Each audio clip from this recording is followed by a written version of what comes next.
INFPs are one of the 16 personalities. And of the 16 types, they're the most awesome. And if you think I'm just biased because I'm an INFP, well, congratulations, because you just dropped your type an entire tier lower on the tier list. So I have 9 reasons why INFPs are too cool for school. You always want more of us. Not because we're all that in a bag of chips.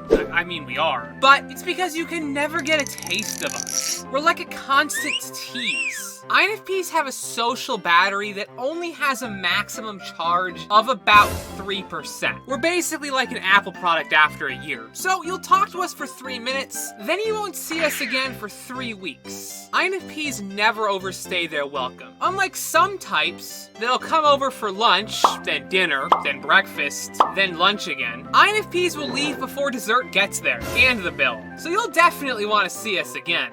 We are anti-Karens. INFPs never want to speak to your manager. Like, we don't even want to speak to you. Do you think we want to speak to somebody else? And then inevitably, when we don't get what we want, ask to see the manager of the manager? No way! Look, I wanted to use the automatic checkout. I'm very upset that it was closed. Seriously, I went to a store and the automatic checker was closed. I thought the entire point of robots is that they never needed to take a break. The robots have better hours than the retail employees. The last thing an INFP wants to do is make a fuss. And so, we'll just let things slide off our shoulders. And also, if we're gonna dye our hair, we're not gonna go with blonde, we're gonna go with something a lot more fun. We'll respect your weirdness. We're not just going to accept you for who you are, we're gonna respect it. There's nothing we respect more than a person being genuinely true to themselves, especially if other people look down at them for it. So if you want to be the next big furry pop star, go for it. I mean, Vocaloids are a thing. We'll white knight for our values. INFPs avoid conflict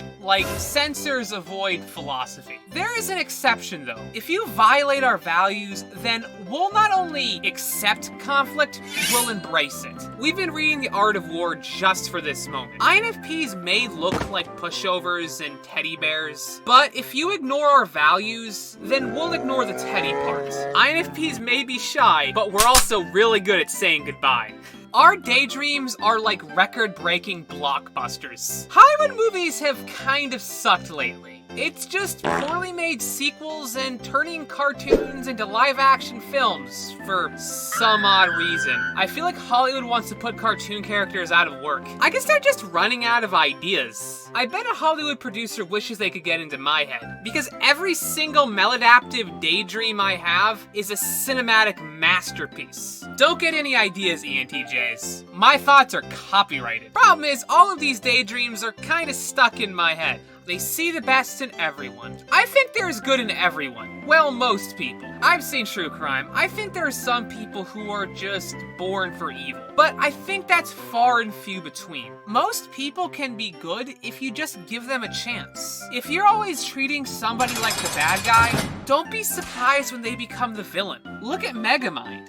All he needed to do was steal the good guy's girl, and he became a hero. We can touch the untouchable. INFPs are great at touching things you can't touch. Philosophy, psychology, spirituality. To INFPs, these things are second nature. It's like the back of their hand. It's all the physical things we can't touch. We may be able to explain all of the beliefs of the Rosicrucian order, solve the hard problem of consciousness, and give you an exact diagram of the ship of Theseus. But if you want me to explain how you play football, I don't know, a guy covered in quarters tries to kick a leather-bound lemon through a giant tuning fork. Convos are never boring. I guess this depends on how you define boring. Like, if you want to talk about Sports Center and the weather, you're probably gonna find INFPs more boring than Ferris Bueller's teacher. But INFPs are really good at going from one topic to another. We can start off by talking about how the hurdy-gurdy is one of the most underrated instruments ever, and then get into a huge debate on whether Jimmy Neutron or Dexter is the world's smartest boy genius. We'll always have more stuff to talk about, and this is probably the best way to keep us around. We're true to ourselves. INFPs are all about being genuine. We aren't gonna be fake, and we're not going to change for you. We're true to ourselves no matter what. So you better like us, or we're gonna ghost. This is why INFPs have so few friends. But we'd much rather have it this way.